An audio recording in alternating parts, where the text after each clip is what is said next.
Just on mine. Very good. No, I'm joking.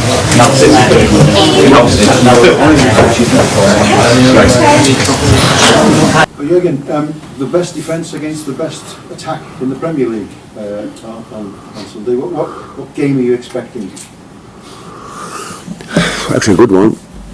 I know that very often doesn't happen when two top teams face each other, but I think our history with City shows that very often it was pretty interesting watch, because both teams really go for it and want to create, want to use, want to create opportunities, want to create chances, want to use momentum, want to use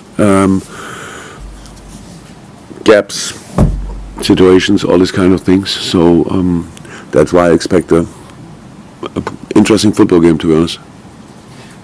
You look at some of the games, and you know, is it one way people will put a lot of emphasis on this being a decider for the title? I mean, you can't think like that, I'm sure.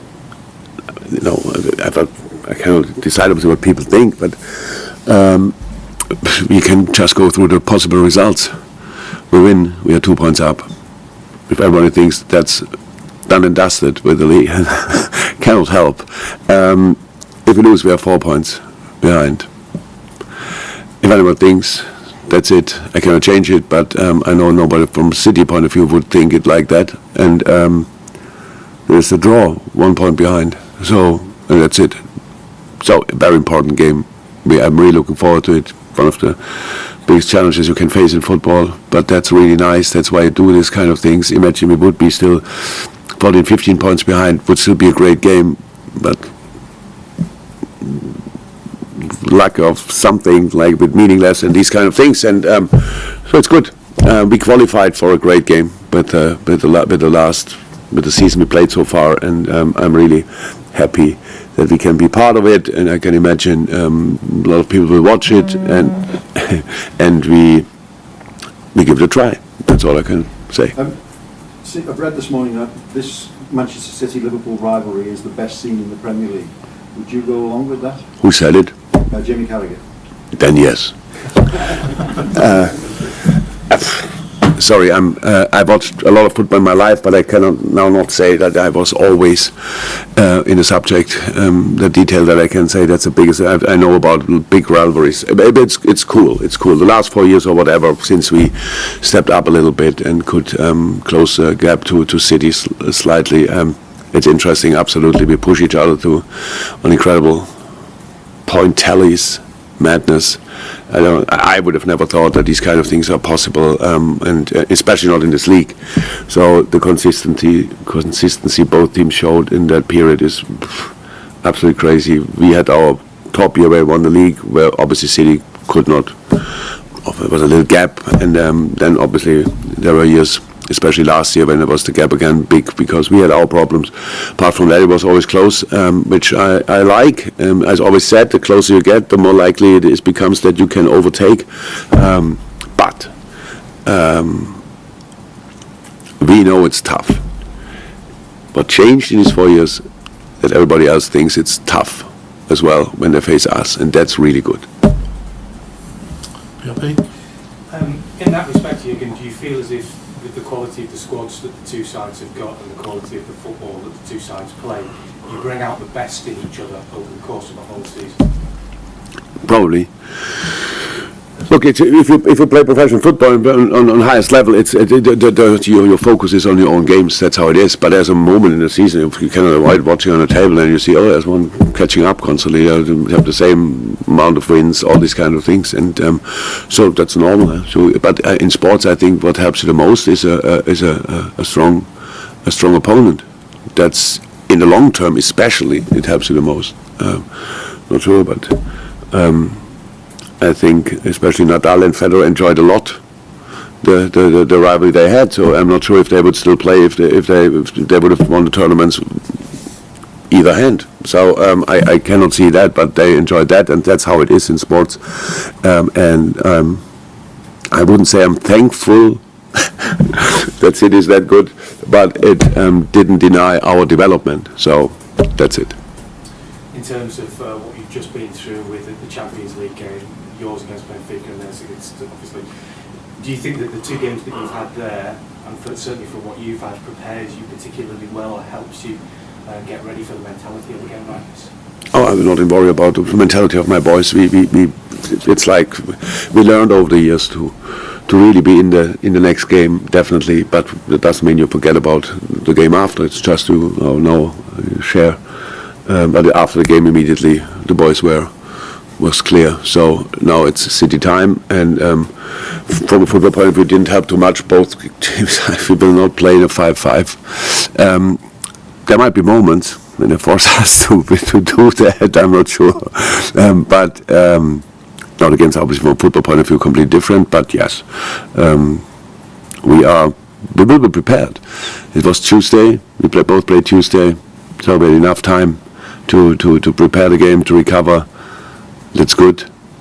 Yeah, how was that? Let's go. Carl, ready on this side? Hi, Aidan. We've seen your players putting some really good away performances this season, Atletico, Old Trafford, Derby, Benfica the night as well. How important is it that your players go with the same positive mindset into this one? I know how good Man City are, but you've got to go to this game with the same mindset on the other wings as well. Yeah, it's important, but before none of these games we thought we will give them a proper one or whatever. It was never was like this. Not at United, not Everton, wherever it was. Atletico.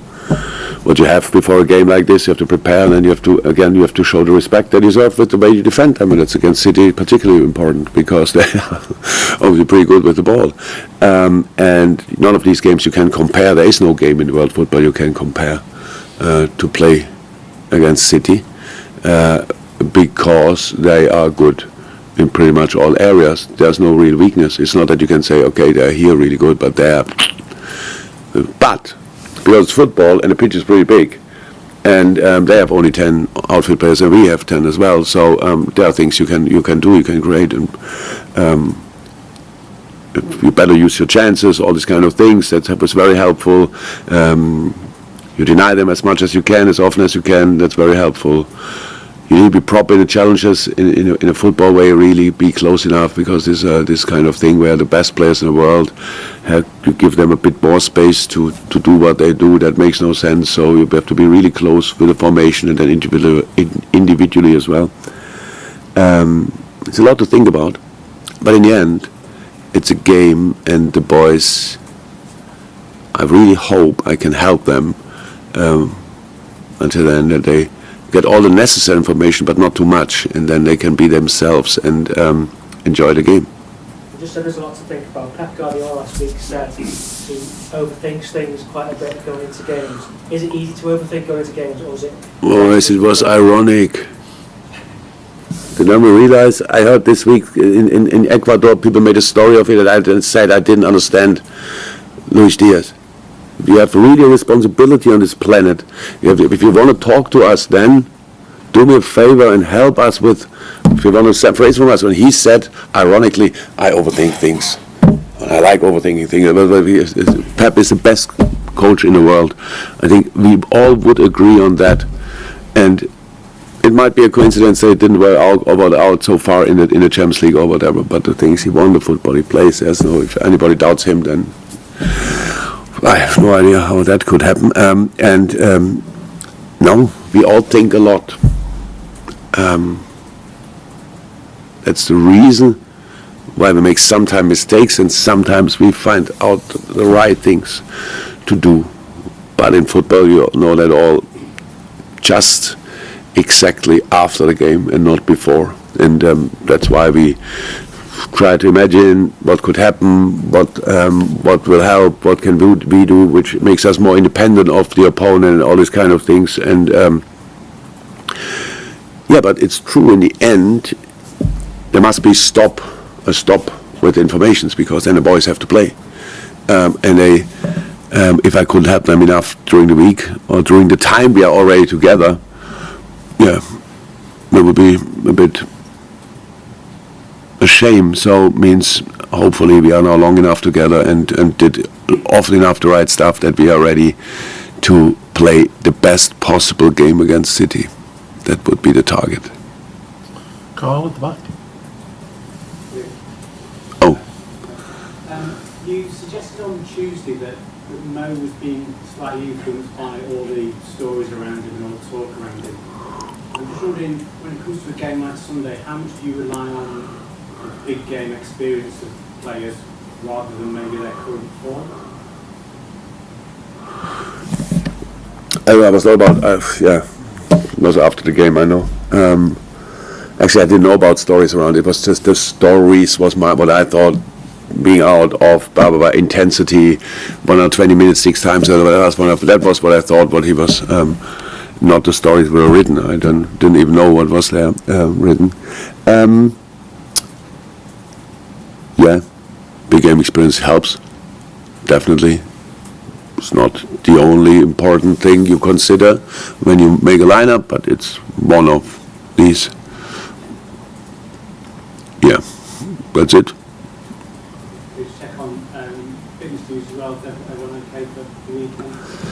When I had a look last time on my smartphone, it looks like everybody is available again. Yeah.